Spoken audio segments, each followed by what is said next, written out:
guys? Dr. Vic here and excited to have you on. I am so pumped and excited to share this topic. It's amazing how much sometimes I'll get kickback from this. And this is probably going to be a multi part series um, on this topic because there's just so much and so many different ways of where I can go with this topic. But today we're going to be talking about fasting.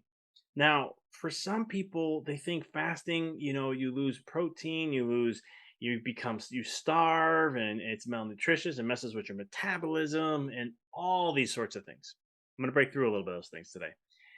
There's other things that it comes into of how to fast. So what's the processes to fasting? What can you utilize in fasting? And you have to understand, fasting is actually a principle that's been used for thousands of years. It's not something new. And I even been fasting for quite some time, and it's one of the things. At least I've been regular, consistent for the last 8, 9 years, even longer than that now. Um, Probably about 9 years, 9 years now. But I've been fasting on and off since almost my whole life. Being raised Roman Italian Catholic, when Lent came around, there was times we fast, and we'd fast for almost 24 hours. Sometimes a weekend I would do from time to time for the spiritual aspect of things. Now, today in my life, I do it for more spiritual than anything else. Now, you may say, well, what's fasting and how's that spiritual benefits? We're going to get into that. But let's talk about real quick what are some aspects of fasting, right? Now, when you hear the term fasting, you can Google this stuff, but there's so many different forms. There's intermittent fasting that a lot of people talk about. There's water fast, there's bone broth fast, there's mimic fasting, there's juice fasting, there's you can go vegetable fasting, you can do a fat fast, there's so many different types, but the key factor is we want to get to the simplicity of it all. And this is what I like. I like to get to this is all new added things adding on to what just normal fasting was, just water fasting. That was it. It was simple as that. You drink water and only water. Nice and simple. But then people have come on and they've done studies and you can do this type of fast too. You can do that. And that's great. But again, we're using our mind and we're complicating things. Let's just get back to the basics and understanding the principles of what fasting is designed to do. All right. So when your body is not eating or breaking down food, okay, this is called catabolic. So it's breaking things down. It switches into a state called anabolic, right? So they call them anabolic steroids because they're bulking you up. They're anabolically building you. So anabolic system is the building up stage of our body. The catabolic is breaking down. The purpose of fasting is to turn off the catabolic by giving the body a chance to rest. Okay, we were resting the digestive system because there's two systems in your body that affect they use up the most energy. Digestion is number one. Immune system is number two. And I'm not saying one's more higher than the other. They're the most consuming. That's all I know. And when you look at that, when do we give our digestive systems a chance just to rest and give it a chance to reset? Because remember, if your body is always focusing on breaking things down, food wise and so forth, it doesn't have a lot of time to focus on repair and heal.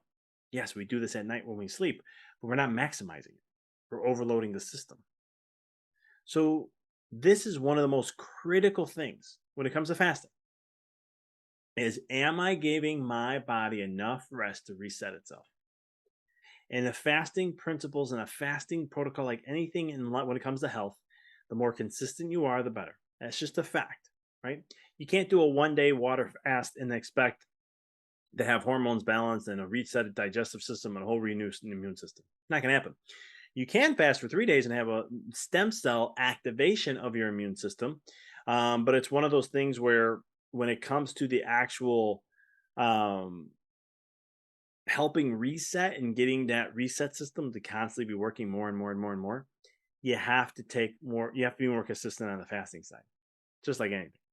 But there's so many things out there. But again, I want you to understand the basics. That's where I'm coming from today. It's just the basics. Catabolic, anabolic. When you fast, you turn off the catabolic, you're turning on more anabolic. You're helping the body heal, repair. You're turning off the digestive system. All that energy that's put on the digestive system now will shift over to healing and repairing. It's a beautiful system. You're activating different aspects of the body to help heal and empower to regrow. It even has shown in research to help with longevity. Well, it makes sense. If you're healing and repairing well, you slow down the aging process. Slow down the aging process, that's longevity. It's as simple as that. And it's a process that saves you so much money. Now, why would fasting save you so much money? If you fast 4 days a week, and let's just say your grocery bill is $900, let's say $30 a day is what you spend on food. That's probably a little high for people, but let's just say 30 bucks. I want to make this as simple as possible.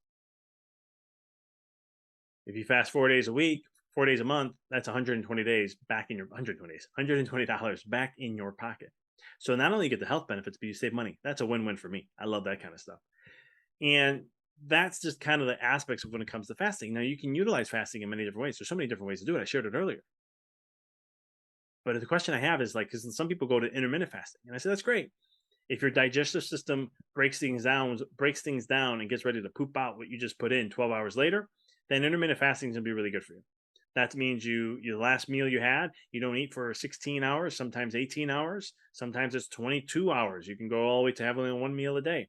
And that's kind of like fasting in itself, because you're only if you eat at the same time every day, that's a 24-hour fast in between.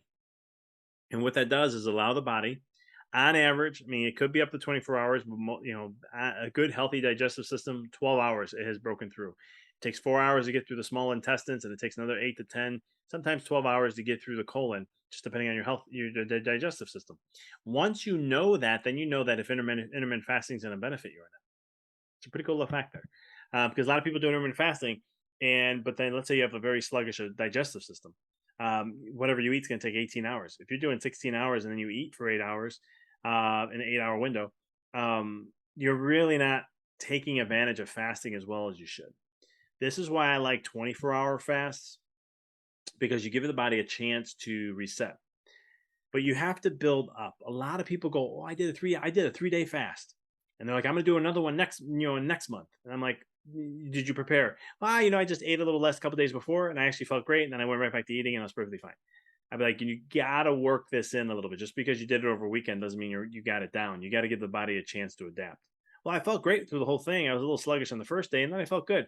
I'm just warning you. I've done this for a while, and it's usually the second to third one where all of a sudden the third one they were tired, they were fatigued, might have had a headache, might have felt pain in their stomach, like they were hungry, but they're not really hungry, but they feel like it is. And that's because you didn't prepare the body. The body's not used to being in a fasting state. And so you want to, there's preparation involved to do it right. You should feel, here's the things you should feel if you fast and you prepped right. First, you should have energy, mental clarity, focus. You should feel very calm and centered.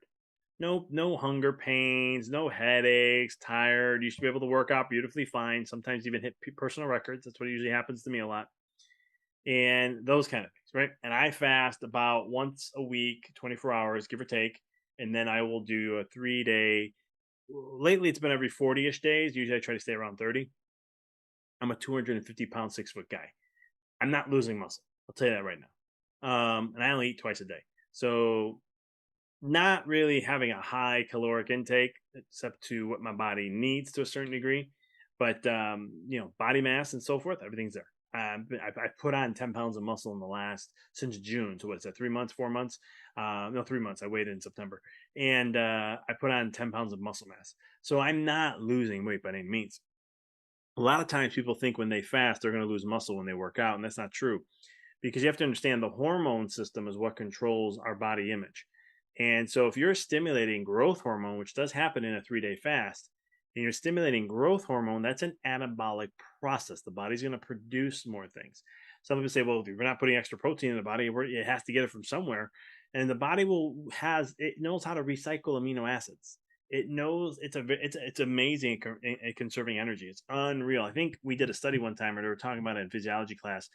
And I think it was like if the body was like a car, I think 1 gallon of gas, the way it recycles energy, will probably last us, I think, like 100 miles or 1,000 miles. It was just crazy the amount it recycles energy. So it's very good at doing that. So it knows how to move things around. The body can create its own sugars that it needs to, and so much more without wasting in certain areas. So the only time we go after muscles is when we're in a prolonged fast. And these are people that do, like, I don't know about 7 days. I don't have any science on that, but I've seen people do 10, 12, 14 days, and you start to see. And I think 7 days is when we start to lose our fat reserves and we start going after the muscle. But for me, I look bulkier when I fast because I'm losing inflammation and my muscle volume looks bigger. So fasting is very good for the anabolic stages of the body and helping you with that. So growth hormone is something that's healing. It helps heal. It's anti-inflammatory, that's an anti-aging kind of thing. People say, "Oh, you get your growth hormone up, and it's going to help you heal, repair faster, and so much more." And it does. That's why a lot of baseball players are using it back before 2003. And one of the things they noticed was those individuals would heal faster, didn't have as much injuries, and of course, they're bigger and stronger, so they can see the ball, they can pick up the ball faster, and if they even said it felt like it slowed down where they can make better contact. So these are all principles when it comes to some of these things, but the key element out of what I'm sharing here today is that fasting can help on so many levels with performance, mental health, brain optimization, heart health, cancers, which for the most part are metabolic. So if you're going to improve your metabolic system, it's great. Longevity, there are so many things to do that. If you want, and again, there's gonna be multiple parts to this. That's why I'm just touching the base on the basics of it, right? The only thing I wanted you to get today was anabolic, catabolic. Anabolic is the building up phase of the body. Catabolic is the breaking down. When you turn off catabolic, you turn on anabolic. When you turn off anabolic, you're going catabolic. And so fasting is going to help build up the anabolic phases with those different hormones, like growth hormone, like I talked about. And it's going to help regulate the systems in many different ways. But I want to give you guys something that's free. That you can go much deeper. I share different variations of fasting, the science and research behind fasting, how it affects longevity, so much more. Literally, there was mice or rats. Can't remember the study what they did it on, but there was a study they did, and they were looking at telomeres. Now, telomeres are like these little caps on our chromosomes, and they believe that this is what tells us about our life and how long we're going to live. And these mice had shorter telomeres, which usually means they're going to live a shorter life.